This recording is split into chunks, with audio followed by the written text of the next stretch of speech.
tous, mesdames, messieurs. Merci de votre fidélité à votre émission Grand Défi. Grand Défi, aujourd'hui, nous évoquons ces défis, le changement ou de la révision de la Constitution. Vous connaissez que dans ces derniers temps, les débats dans les médias, dans la sphère politique, dans les salons, c'est autour du changement ou pas, ou de la révision constitutionnelle.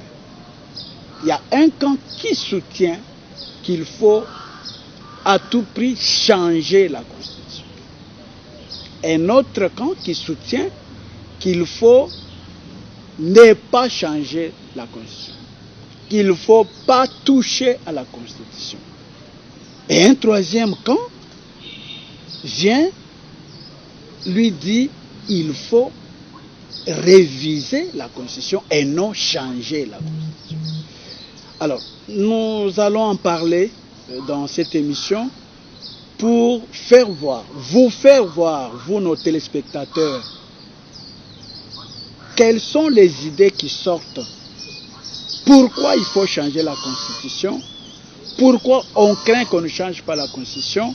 Quelles sont les conséquences si on parvenait à changer la Constitution?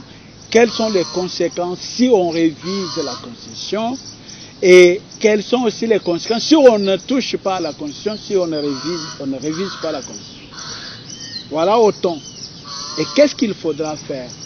Parce que je crois à un moment, vous serez peut-être appelés à décider la population comme étant les souverains primaires. Alors, pour en parler, je reçois honorable Lumuna Ndoubou. Il est aujourd'hui, il a créé un groupe qui parle, je peux dire, comme la troisième voie entre ceux qui disent qu'on ne change pas la Constitution et ceux qui estiment qu'il faut changer la Constitution. Lui a créé un groupe qui dit qu'il faut réviser la Constitution. Il va donner ses motivations et il va essayer de nous expliquer pourquoi. C'est une émission aussi à caractère pédagogique pour pouvoir faire comprendre aux uns aux autres c'est quoi ce débat sur la Constitution. Alors, honorable Jérôme Lumuna Ndoubou, bonjour. Bonjour, monsieur Gustave. Je rappelle que vous êtes un ancien député national, un ancien sénateur, un ancien ministre, vice-ministre de l'Intérieur, un ancien vice-ministre de l'Intérieur, et puis vous avez travaillé, vous avez été conseiller de la République, vous avez fait autant de choses, et vous êtes aussi connu du grand public. Nous vous avons invité pour parler sur cette question de la Constitution de la République. Vous avez eu à écrire un ouvrage d'ailleurs sur la Constitution sous Kasavubu Mobutu Kabila. Aujourd'hui que le débat est sur le terrain, changer la Constitution, réviser la Constitution, ne pas toucher à la Constitution. La première question, est-ce qu'il y a la différence entre changer et réviser la Constitution? Il y a réellement une différence entre changer la Constitution et réviser la Constitution. Changer la Constitution signifie que on prend la Constitution qui est sur place, on met cette Constitution de côté. C'est comme si elle n'existait pas, on fait table rase et on remplace par une autre constitution. C'est pour ça que nous disons qu'on ne peut pas changer. Parce que si on change, il y a beaucoup de conséquences. Et en droit, dans notre constitution, le changement n'est pas prévu. Notre constitution actuelle, qu'on appelle constitution rigide, c'est une constitution qu'on ne peut pas changer. Et cette constitution est une constitution modèle que l'on trouve partout dans le monde. En Occident, en France, aux États-Unis, au Japon, en Chine, partout, c'est ce type de constitution qu'on trouve. Donc, c'est une constitution modèle, une constitution typique qu'il faut garder, et ça s'appelle constitution rigide. Et révisée. Là, vous parlez changer et réviser. Réviser la constitution signifie que on prend la constitution qui existe, on regarde à l'intérieur de la constitution, on voit les articles, on voit la matière qui se trouve contenue dans la constitution. Et parmi les matières, on voit qu'il y a ceci à soustraire, cela à garder, il y a ceci qui gâche, ou qui énerve, ou qui fâche, ou qui est en retard, ou qui est dépassé, ou lacuneux, comme on dit. Et alors, on peut remplacer, on peut modifier les dispositions, on peut compléter, on peut amender, comme on peut dire. Donc, c'est réviser, c'est changer, édifier, modifier ce qui est à l'intérieur, en complétant ou en soustrayant le contenu, en voyant des dispositions qui sont à l'intérieur de la Constitution. Contrairement au changement qui est la mise à côté pure et simple de l'ensemble du texte.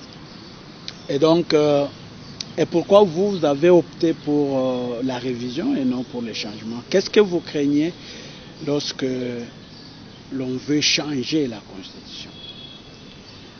Lorsqu'on veut changer la Constitution, il y a un danger. D'abord, ce n'est pas constitutionnel. La Constitution n'a pas prévu qu'elle peut être remplacée.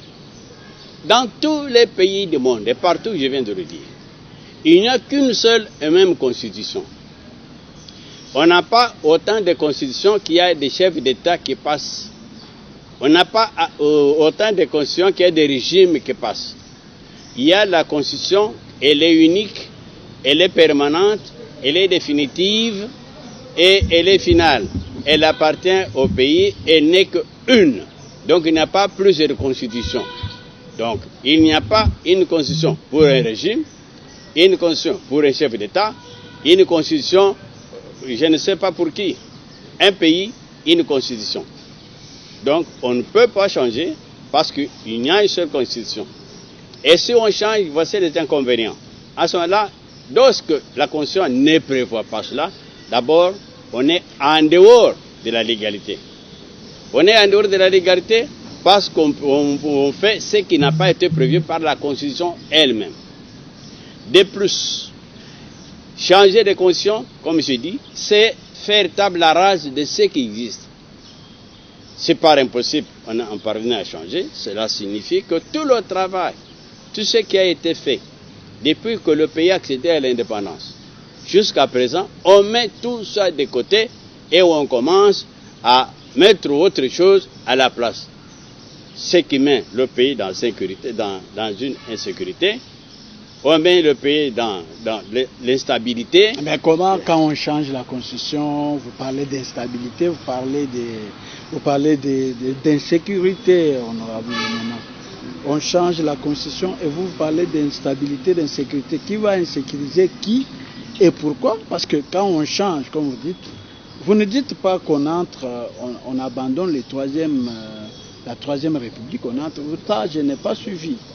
Nous parlons peut-être en termes techniques qui ne sont pas compris par la population. J'explique la chose de la manière suivante. La Constitution, c'est un texte qui comprend l'organisation du pouvoir, l'exercice du pouvoir, les droits des citoyens vis-à-vis du pouvoir, etc. C'est ça ce texte-là. Quand on change, on met un autre texte à la place. C'est ça le problème. Donc, on jette ceci, on reprend par cela. La difficulté, comme je viens de dire, c'est la table rase. Vous changez et tout, vous parlez de l'instabilité. Ça devient l'instabilité. Pourquoi? Un pays qui change de constitution, tous les jours, pose problème. Parce que, en fait, les cadres, les dirigeants qui vivent sur base de cette constitution-là ne peuvent pas être les mêmes. La constitution elle-même, les institutions prévues. Donc, c'est la remise en question. L'instabilité, comme j'ai dit, l'instabilité est politique, l'instabilité est juridique. Et ça met le pays en difficulté aux gens. Au lieu que les gens travaillent pour l'intérêt de la nation, on passe tout le temps à changer, on va de telle constitution à telle constitution, d'organisation du pouvoir, en organisation de pouvoir, de telles institutions à telles institutions. On n'en finit jamais. Et voilà qu'au lieu qu'on s'occupe de la chose publique, au lieu qu'on gère le peuple, au lieu qu'on fasse les projets à caractère économique, social et consort, on passe tout le temps à revoir comment organiser le pays. Donc on reprend la chose à zéro. Je vous dis que la constitution, c'est lorsqu'un pays accède à un État qu'il y a la constitution. Donc c'est un texte qui donne le statut à un pays. Mais le statut d'un pays ne peut être revu à tout moment. L'organisation du pouvoir, à tout moment. Nous risquons d'être la République d'Haïti. Hein. En Haïti, c'est la mise en question perpétuelle. Que répondez-vous à ceux qui estiment que l'actuelle constitution a été taillée sur mesure, sur un homme, pour le protéger de tout, et qu'il y a beaucoup d'articles qui fâchent dans la gouvernance de la chose publique, et qu'il faille carrément changer, quitter la Troisième République, entrer dans la Quatrième République avec un régime, s'il faut toucher à quelques matières, on parle du régime présidentiel qui doit être intégré, au lieu d'un régime un peu confus, où il y a beaucoup de bicaméralisme, gouvernement deux têtes, parlement deux têtes, avec d'autres institutions bidétivores. Comment vous répondez à ceux qui pensent à ça, qui pensent qu'il faut, parce qu'on a fait avec cette constitution 19 ans à peu près, et rien ne change. La structure, oui, les structures sont là, mais rien ne change par rapport à la vie sociale, et qu'il faille adapter une nouvelle constitution qui tient compte des réalités, des nouvelles technologies, des innovations, des réalités actuelles pour pouvoir faire avancer les choses. Qu'est-ce que vous en pensez? Voici la réponse. La constitution actuelle aurait été personnifiée aux dirigeants antérieurs ou à l'ancien chef d'État ou à la vision de l'ancien chef d'État pour ne parler que cette constitution est ce dernier. Mais d'abord, le même argument risque d'être retourné contre ce qu'on veut faire. Parce que si aujourd'hui, on dit que la constitution actuelle a été taillée sur mesure du chef de l'État précédent, mais on dirait de même pour la constitution que l'on compte mettre sur pied. S'il faut lier cela aux individus, c'est pour ça que je vous ai dit que la constitution n'appartient pas à un individu. La constitution appartient au pays. Peut-être la constitution a permis à tel ou tel dirigeant de diriger un problème maintenant de gouvernance. Mais il ne faut pas lier la constitution à la personne de l'individu, puisque le même argument que vous présentez, si vous dites que la constitution actuelle a été personnifiée, mais les gens diront de même, celle qui va mettre sur le pied. Donc là n'est pas le problème. Le problème est que, quelle que soit l'autorité qui passe, parce qu'il n'y aura jamais un moment où il n'y aura pas un chef d'État. Il n'y aura pas un moment où il n'y aura pas de parlement. Il n'y aura pas un moment où il n'y aura pas d'assemblée provinciale. Il n'y aura pas un moment où il n'y aura pas de Sénat. Et vous dites même que le parlement est bicaméral. Oui, mais c'est tout à fait normal.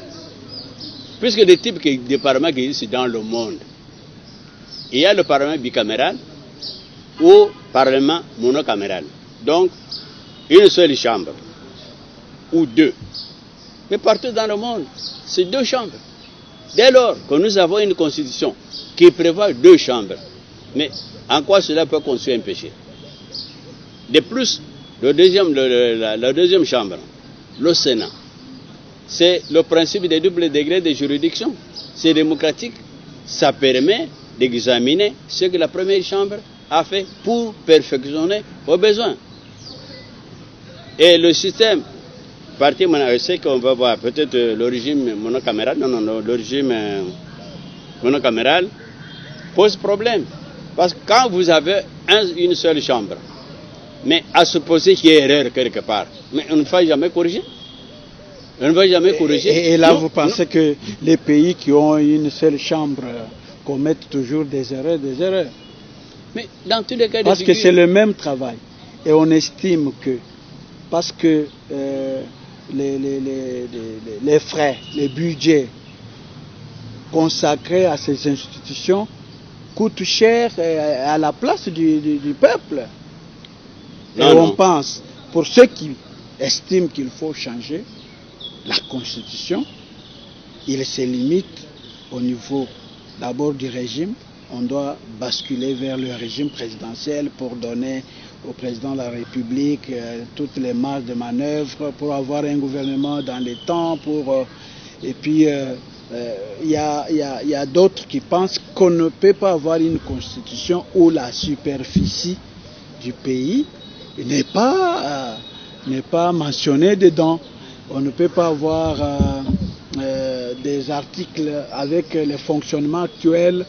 Par exemple, vous avez suivi dans d'autres émissions, on parle de la confusion qu'il y a aujourd'hui entre les assemblées provinciales, les gouvernements, les tiraillements, les discussions, ce qui n'ont pas permis au pays d'avancer.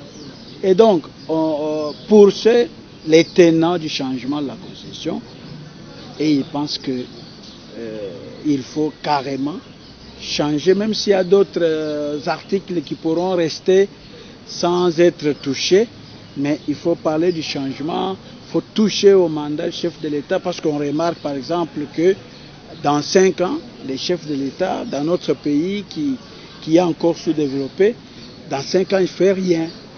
Il faut ajouter même 2 ans, même 9 ans comme l'avait soutenu autrefois le professeur Ndayouel. Vous ne pensez pas que ces raisons militent pour qu'on puisse changer la Constitution? Non. Ces raisons ne militent pas en faveur du changement. D'abord, je vous parle, vous dites parler du régime présidentiel. Mais ça, c'est ignorer l'histoire du pays. Mobutu a été qualifié de dictateur, pourquoi? C'était le régime présidentiel. Mobutu a été qualifié de dictateur pour avoir mis sur pied un régime présidentiel. Ou dans la hiérarchie des institutions, c'est le président de la République. Et même le président qui est président du parti, qui est président du président de la République, au chef de l'État. Mais comment voulez-vous retomber dans les mêmes erreurs? Vous là, ensemble, nous avons critiqué dans ce pays, pendant la conférence nationale souveraine, Mobutu, la dictature. Mais comment voulez-vous encore revenir au régime présidentiel? La conférence nationale, à la conférence nationale souveraine. Vous pensez que les régimes présidentiels, c'est automatiquement la dictature? Mais elle existe, le régime existe en France, aux États-Unis. Vous voulez dire que les Macron, les Trump sont des dictateurs? J'ai dit, le régime existe.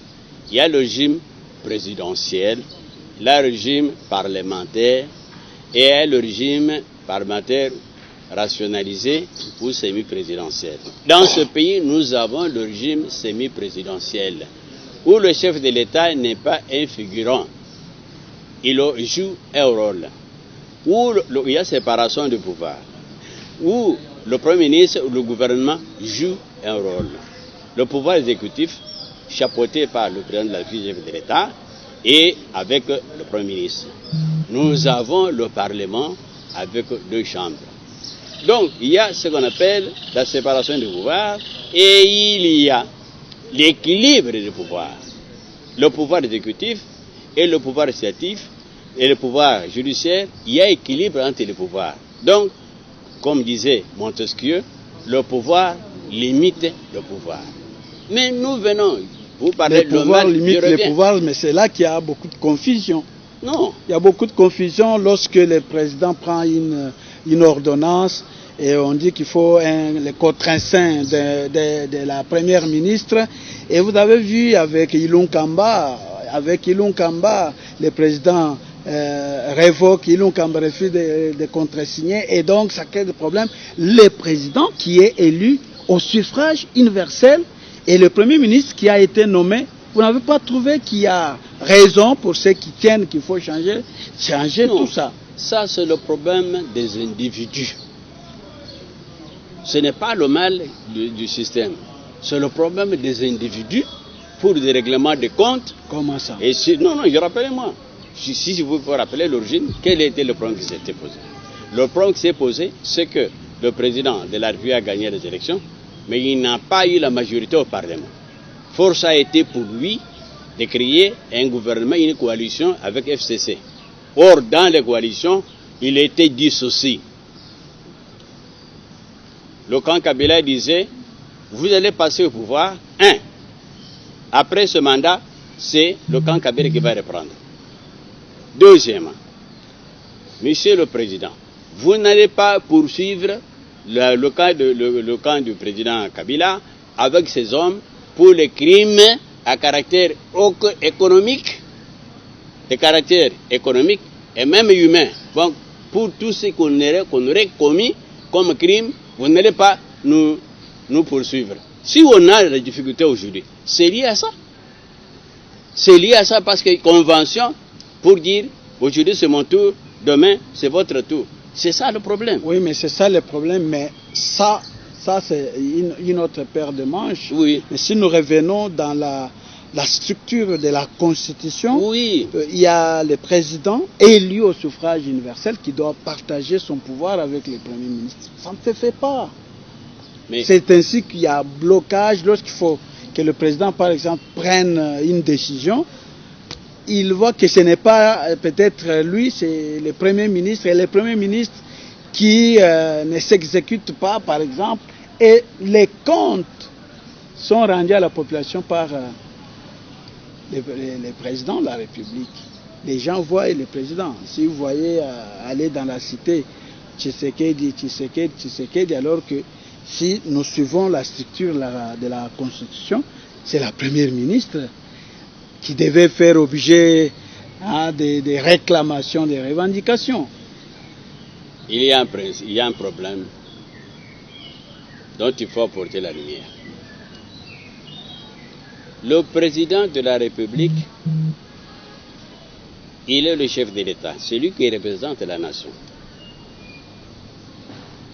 Il est le chef du pouvoir exécutif. Mais il n'est pas responsable devant le peuple. C'est le gouvernement, le Premier ministre, les ministres sectoriels qui sont responsables devant le Parlement et non pas le chef de l'État. Et dans ces conditions, il y a ce que je viens de vous dire, que nous sommes dans un régime parlementaire rationalisé ou semi-présidentiel. Qui n'est pas bénéfique pour le pays. Est bénéfique pour le pays parce que le contraire, c'est on verse dans la dictature. Nous venons de chasser le régime de Mobutu. Nous avons été à la conférence, on a dit que le dictateur, c'était un régime présidentiel. Comment voulez-vous chasser un régime présidentiel et revenir au même système que vous venez de chasser, et que vous avez décrié, je m'excuse, que nous avons décrié à la conférence nationale souveraine. Mobutu était chanté partout des dictateurs. Et c'est le même peuple ici qui disait Mobutu, Mobutu, et le même peuple qui a dit Raïs, c'est le même peuple qui a dit Musée, c'est le même peuple qui dit béton, Fatih béton. Donc pour dire ce que vous dites là, non, c'est lui à qui on demande le compte. Celui est le responsable numéro 1. Et tous ces régimes-là ne vous disent rien? Je reviens à la question de tout à l'heure. Vous voulez dire que Macron, Trump, ce sont des dictatures parce qu'il y a les régimes présidentiels dans leur pays. Ce sont des dictateurs. Aussi. Parce que quand vous faites la comparaison entre la dictature et le régime présidentiel. Oui. Donc, je ne peux pas parler de Macron, je ne peux pas parler de Trump, je ne suis pas dans le système américain. Attention, aux États-Unis, il y a séparation des pouvoirs. il y a des séparations de pouvoir, le Congrès. Mais dans les régimes présidentiels. Dans les régimes présidentiels. Alors qu'est-ce que vous craignez si on fait aussi de notre pays qu'on ait un régime présidentiel? Vous craignez la dictature? Peut-être la dictature, vous avez parlé d'un homme. C'était la volonté d'un homme. Mais celui-ci, c'est pas un Dieu qui va venir quand même. Si vous dites qu'on craint la dictature liée à parce que cela c'était un homme. Mais le chef qui viendrait, ça ne sera pas un saint. Ça ne sera pas un saint. Non, le problème n'est pas là. Notre problème, c'est que on peut même modifier le régime que vous voulez, le régime parlementaire, le régime social. Cela, ça fait partie de la modification. On peut modifier une constitution parce que notre problème, changement ou modification. Nous disons modification et non pas le changement. Et vous dites, mais changement en ce qu'on va, puisqu'il y a. Mais tout ce dont vous parlez là, le régime présidentiel, c'est le président dont je parle, mais c'est susceptible de modification. Est-ce qu'il faut changer la constitution pour ça? Parce que le régime de 1960, c'était pratiquement parlementaire. On a évolué, nous sommes arrivés au régime présidentiel pur et simple, qui a été qualifié de dictateur. Et même après, au moment de la conférence nationale souveraine, le régime a été décrié et la constitution jetée à la poubelle. Et oui, je me rappelle, si vous vous rappelez, moi j'étais à la conférence nationale. Quelle était la chanson? La constitution obsolète, caduque. Nous avons rien fait ce débat-là. Dépassé. Parce qu'on a considéré que c'était lié à la personne. Alors c'était le régime, on a fait la confusion entre le régime et l'individu. Mais vous revenez sur la même chose. Nous avons décrié le régime présidentiel. Mais vous voulez dire remettre le même système encore, mais alors, pourquoi on peut partir? Donc on ne peut pas revenir sur la même chose. Mais ce que je dis est ceci. Le principe, c'est que la modification et changement. Nous maintenant, j'ai maintenant la modification, puisque tout ce que vous dites, tout ce qu'on peut avoir système à amener, ça n'hésite pas nécessairement la mise à côté de la Constitution. On peut modifier les dispositions qui concernent le régime. L'article 220 qui pose problème. Non. L'article 220 on a dit dans la Constitution elle-même prévoit les mécanismes de son changement, de sa révision, oui. Mais ne touche pas à tous les autres articles. C'est l'article 220 qui semble être verrouillé. Non, mon cher frère. C'est pourquoi les tenants du changement pensent qu'il faut carrément changer. Et là, même l'article 220 va tomber et on a une nouvelle constitution. Le problème, c'est que c'est ignorer le droit administratif. C'est ignorer même le droit constitutionnel. L'article 220 est un article de la Constitution. Le principe est que la Constitution peut être modifiée. L'article 220 aussi, en vertu de la théorie de l'acte contraire. L'autorité qui a pris la décision peut revenir sur la décision. L'article 220, verrouillé, peut être déverrouillé, pourvu qu'on suive la même procédure. Dans l'article 218, il dit comment ça se fait, l'initiative appartient au chef de l'État, l'initiative appartient au gouvernement, etc., etc. Donc il y a une procédure pour modifier une loi, pour modifier une constitution, si vous voulez. Mais ici, l'article 220, qui a été dit verrouillé, mais peut être déverrouillé en vertu de la théorie de l'acte contraire. Là, ça s'appelle abrogation. On peut abroger telle ou telle disposition. Je voudrais aller loin, contrairement à ceux qui ont peur pour rien. Ce que l'on craint, c'est que pour les tenants de changement, si on a l'article 200, si on ne change pas, si on ne met pas de côté la Constitution, l'article 220 constitue un obstacle. Mais si l'on sait qu'en droit, l'article 220 peut être déverrouillé, si l'on sait qu'en droit, l'article 220 qui comprend autant de dispositions peut connaître le soustraire parmi la soustraction de ce qui concerne le mandat, le nombre de mandats du chef de l'État. On peut modifier l'article 220 en soustrayant tel ou tel parti. Puis, dans la mesure où l'on sait que c'est possible, pourquoi faut-il mettre de côté toute une constitution?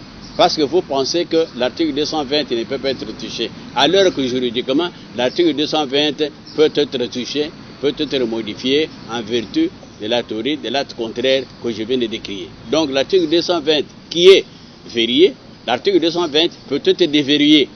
Et là, si on déverrouille l'article 220, ça sera appelé changement de la Constitution. Parce que c'est là que tout le jeu se joue. Non. Changer, modifier l'article 220 n'est pas le changement de la Constitution. Non. L'article 220, quand on modifie l'article 220, on modifie la Constitution. Changer, c'est mettre de côté. Modifier, c'est voir à l'intérieur qui peut soustraire telle disposition, maintenir telle autre, compléter ou, comment on appelle ça, si c'est surabondant.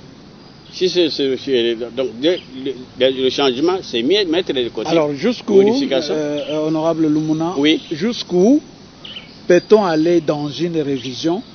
Jusqu'où peut-on aller dans une révision sans tomber dans un changement? Dans une révision, on examine les dispositions. Je ne sais pas si, par exemple, vous avez 100 articles.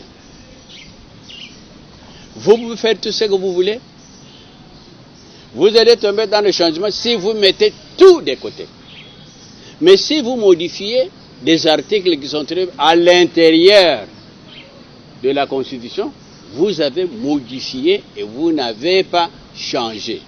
Donc le problème ici, c'est que tout ce qui est dans la Constitution peut être vu, peut être examiné, mais il est même pratiquement matériellement impossible de tout revoir. C'est impossible. Je prends un exemple. Donc vous voulez dire qu'on peut modifier même 229 articles, même à supposer que ça soit 228 articles. J'ai dit ceci. Ouais. À supposer que ça soit 30 articles. Vous pouvez aller jusqu'à 29 articles. Dès lors que vous n'avez pas touché le dernier, c'est une modification. Modification, changement, si vous mettez tout de côté. Donc toute l'enveloppe, vous mettez de côté. C'est ça le changement. Et donc vous dites... modification, ouais. Quelle que soit la hauteur des modifications intervenues, mais c'est une révision. C'est une révision. Alors, donc dans le juge, je reviens sur ce que j'ai dit. Ouais. L'article que l'on craint, 220, est susceptible de révision. Et si ceux qui pensent que avec l'article 220, on ne peut pas aller loin, je dis non. On peut même voir dire que pour soustraire la disposition qui concerne le nombre de mandats et la limite, parce qu'ailleurs, ça existe. Prenons la faiblesse de l'article 220. Dans l'article 220, on limite le nombre de mandats du chef de l'État. Mais dans le même article, on ne dit rien en ce qui concerne les mandats de sénateurs. On ne dit rien en ce qui concerne le mandat des députés provinciaux. On ne dit rien en ce qui concerne le mandat des députés nationaux. Non, c'est illogique. Donc cet article présente des faiblesses et peut être révisé. Et même ceux qui pensent que si on touche à cet article-là, comment on appelle ça pas? Si on ne change pas, l'article fera obstacle. L'article ne peut pas faire obstacle. Au contraire, l'article peut donner ouverture à tout le monde. Je voudrais être explicite. En ce qui concerne le nombre de mandats, parce que ça entraîne l'article 70 et d'autres articles. En ce qui concerne le nombre de mandats, lorsqu'on va mettre la nouvelle constitution sur le pied, la nouvelle constitution ne sera pas personnifiée. Lorsqu'il y aura des dispositions sur le président de la République, le candidat, le profil, on ne trouvera pas dans le profil pour dire l'ancien président de la République a la chance de passer presque tous les autres où il est d'office. Non, ça ne se dira pas. Donc tous les candidats, il y a un profil pour tout le monde. Il n'y aura pas un caractère, comment on appelle ça, discriminatif. Ou pour dire, non, celui qui aurait été président de la République dans le passé sera d'office. Non. Et même ça, c'est même ignorer la souveraineté du peuple, la liberté du peuple de donner un mandat à qui il veut. Donc, on ne peut pas limiter la démocratie au sommet, mais on ne peut pas limiter la démocratie à la base. Il faut laisser le peuple décider lui-même. Alors, si je continue, permettez-moi. Ouais.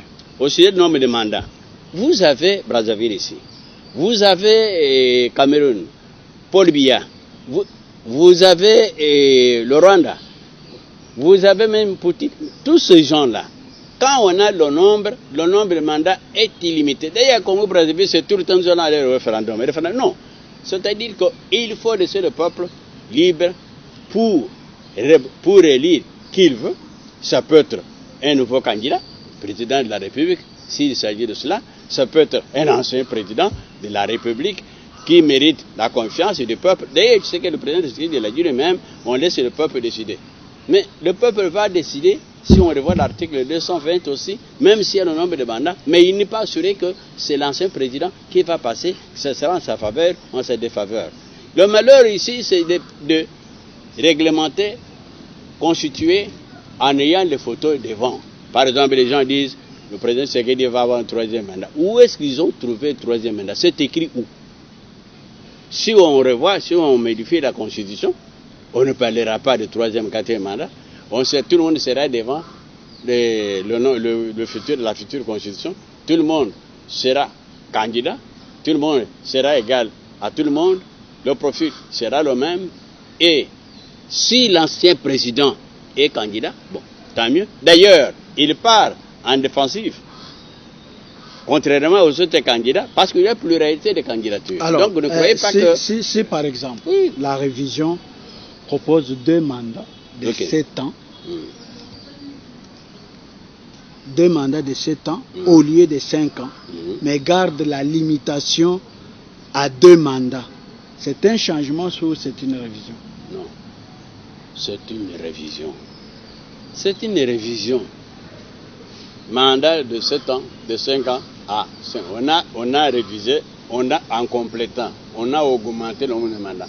On est passé de 5 à 7. C'est une révision. On limite à 2 mandats. 2 mandats, la limitation, là le problème, d'ailleurs, d'abord c'est une révision, si on se dit, et moi je suis partisan. Non pas seulement de 2 mandats, qu'on laisse ouverture. Parce qu'il n'y a pas de limite au nombre de mandats pour les députés et les sénateurs. Pourquoi ignorait-il pour le chef de l'État? J'ai parlé au Japon, j'ai parlé ici en Chine, en Russie, ici en face, il y a les mandats qui se multiplient. Même en France, De Gaulle a fait combien de mandats? Beaucoup de mandats. Le problème, c'est que nous légiférons avec des photos, des fonds. C'est ça le malheur dans notre pays. On dit si on passe, il va y avoir 3e mandat. Le 3e mandat dont on parle est écrit où? Ça se trouve où? Et alors, si le nombre de mandats passe de 5 à 7, c'est tout à fait normal. Je partais de ce point de vue, d'ailleurs, c'est parmi les réflexions que j'ai faites et même des propositions que nous avions faites à un moment donné. Et pourquoi?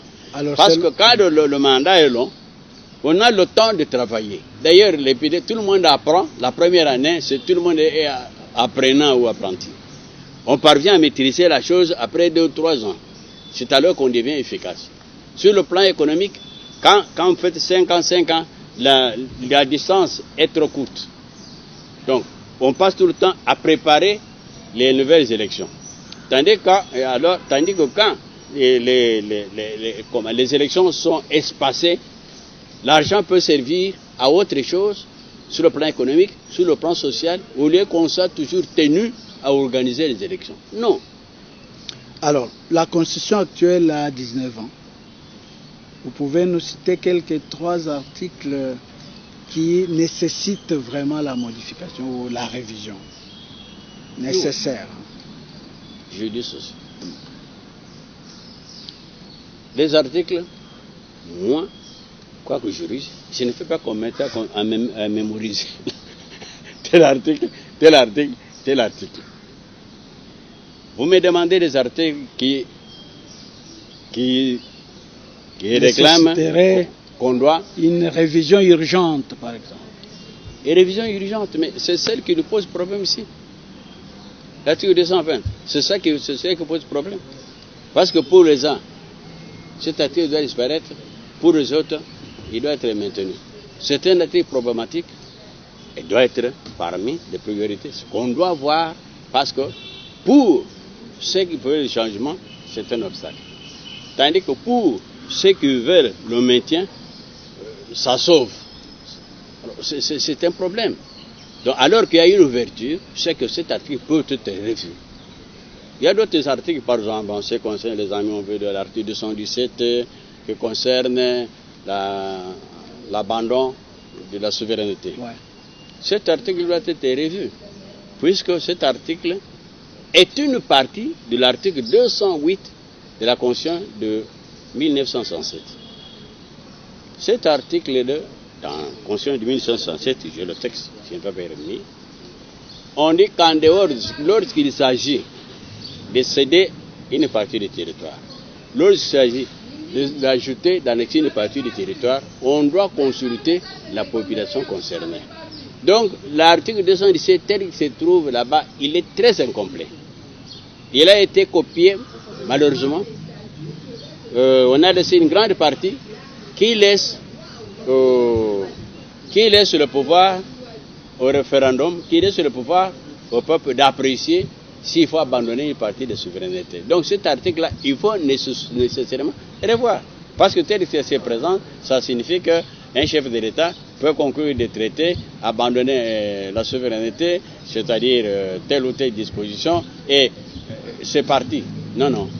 En ce qui concerne la cession d'une partie du territoire, en ce qui concerne l'adjonction, il y a des conditions, il faut un référendum préalable. D'autres dispositions disent qu'il faut la ratification par le Parlement. Mais tel que ça se présente maintenant, c'est très incomplet. Alors, maintenant allons du côté de ceux qui refusent même la révision, même le changement. Ceux qui disent ne touche pas à ma constitution, soi-disant c'est pour faire respecter l'ordre constitutionnel. Qu'est-ce que vous en pensez? Ne touche pas à ma constitution. C'est la chanson habituelle. Mais je rappelle à l'opinion que nous ne devons pas faire du surplace. À la conférence nationale souveraine, il était dit que la constitution de 1967 est caduque. Même pas 1967, oui. Les actes qui ont suivi, il faut changer. Caduque, dépassé. Constitution, caduque, obsolète. C'était ça la chanson. Et par après, nous allons apprendre, ne touche pas à ma constitution. Oui. Et aujourd'hui, non, on revoit la constitution. Est-ce que vous comprenez un peu comment nous titubons? Comment nous titubons dans ce pays? Comment nous titubons? Tantôt, la constitution est dépassée. On change. Tantôt, on n'y touche pas. Tantôt, qu'est-ce qu'il faut dire? On revient, on dit non, c'est décrié, c'est dépassé. Non, non, non, non. À ceux-là qui disent, je voudrais me résumer, qu'on ne peut pas toucher à la Constitution, ils ignorent une chose. C'est que le pays fonctionne. La nation fonctionne. Il y a des faits nouveaux. Il y a des situations nouvelles auxquelles on peut faire face. On peut faire face parce que il y a un proverbe, un adage qui dit Salus populi prima lex. La vie du peuple est la première loi. Donc dès lors qu'il y a nécessité, on dit nécessité fait loi, on peut revoir les dispositions. Donc on ne peut pas bloquer la machine. Monsieur, on ne peut pas bloquer l'État. Quand il y a nécessité, on peut modifier. Vous voulez paralyser l'État? Parce qu'il faut citer les Fayoulou, les Sessanga, les Katumbi, les Lubaya, ils sont debout, faire bloc avec leur coalition C64 pour empêcher révision ou changement de la Constitution. Ce que je dis, ils n'ont pas raison, parce que l'État fonctionne, il y a des situations qui obligent qu'on puisse revoir telle ou telle disposition. Donc on peut l'adapter, la Constitution, l'adapter aux réalités du moment donné. Je voudrais aller trop loin. Pour conclure, il y a ceci. La Constitution est une œuvre humaine. Ça peut être revu. Mais on ne peut pas chasser une Constitution pour remplacer par une autre. On appelle ce genre de Constitution rigide. Et alors, nous allons nous mettre autour d'une table pour à l'occasion du dialogue. Et à l'occasion du dialogue, nous allons mettre fin à la guerre.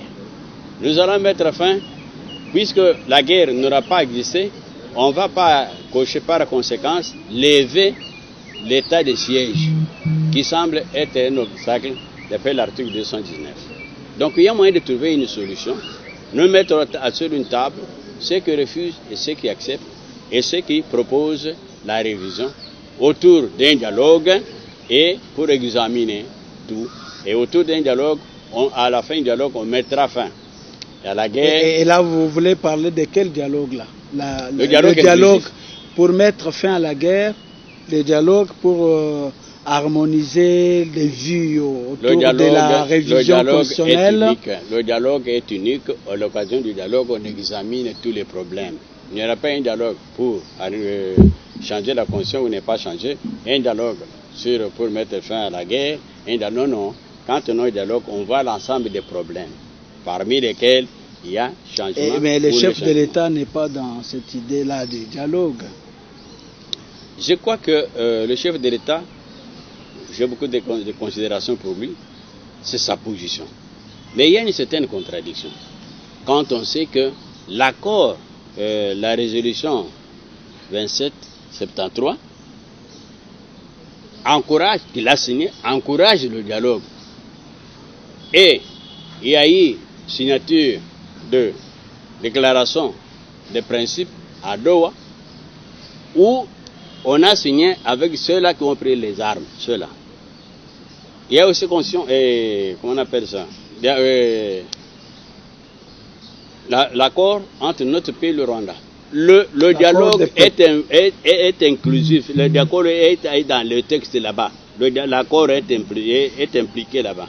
Donc il faut y passer. Dire que le chef ne peut pas... Mais là, le dialogue c'est autour de la guerre et non autour de la Constitution. Non, le problème... Parce que il y a une question qui se pose, comment on va ramener ceux qui ont violé la Constitution actuelle en prenant les armes. On va au nom de ce dialogue-là pour les inviter à venir parler encore de la Constitution qu'ils ont violée et tout ça. Comment y parvenir? La question. Comment y parvenir? L'accord de Doha, de Qatar, a été signé par le représentant du gouvernement, particulièrement le président de la République, avec les M23. C'est signé. Et alors, vous ne pouvez pas vouloir une chose et son contraire. Vouloir une chose et son contraire, non. On ne peut pas vouloir la paix en écartant ceux-là qui ont pris les armes.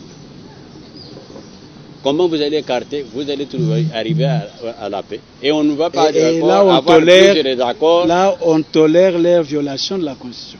Michel, est-ce que c'est la première fois que nous mettons, il y a des gens, il y a combien de sessions dans ce pays? Mais ce cycle-là doit s'arrêter quand? Oui, mais le problème... On est frustré, on prend l'arme. On est frustré, on prend l'arme. Et il faut aller au dialogue. Il faut aller au dialogue. Vous voulez que le pays marche toujours comme ça? Le dialogue est permanent. C'est le monde le plus indiqué pour mettre fin à un conflit. Lorsqu'il y a un conflit, on y met fin soit par la guerre, soit par les négociations, par le dialogue. Et alors, puis ce sont des mots les seuls qui existent pour mettre fin à un conflit. Il n'y en a pas d'autres.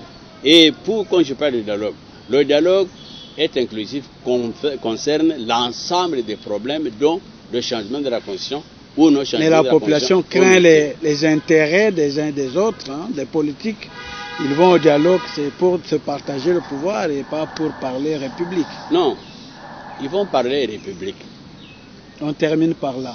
On va parler République. Tous ceux qui vont au dialogue vont parler République, vont parler de changement, révision de la Constitution, révision que nous souhaitons, vont parler des problèmes de l'insécurité à l'est du pays, vont parler de tous les problèmes à caractère économique, social, etc., qui mettent la population en difficulté. Donc on va aborder la plupart des problèmes. Il n'y aura pas que le problème de l'Est, comme il y a la Constitution aussi, entre autres problèmes, parce que c'est un problème parmi d'autres qui se posent. On ne mettra pas de côté. On va examiner tous les problèmes autour du dialogue, et avec le dialogue, nous résoudrons tous les problèmes et nous arriverons à la paix. Et ce n'est pas la première fois que l'on fait le dialogue dans ce pays. Honorable Lumuna Ndobou, on a fini pour aujourd'hui. Vous avez tout dit. J'ai tout dit. Le message, en définitive, consiste en ceci. En ce qui concerne la Constitution, on ne change pas de Constitution, on modifie la Constitution. Tout est modifiable. En ce qui concerne la situation à l'Est, dans tous les cas de figure, il faut dialoguer et pour le problème de la Constitution, et pour le problème de l'insécurité à l'Est, et pour l'ensemble des problèmes qui se posent, même pour l'insécurité généralisée. On doit se mettre autour d'une table, faire le dialogue et alors remettre le pays sur le droit chemin. Merci. Merci beaucoup, honorable Jérôme Lumuna Ndobou. Merci d'avoir répondu à nos questions. Mesdames, Messieurs, c'est la fin de l'émission. Merci de l'avoir suivi. La suite au prochain numéro avec le même plaisir. Au revoir.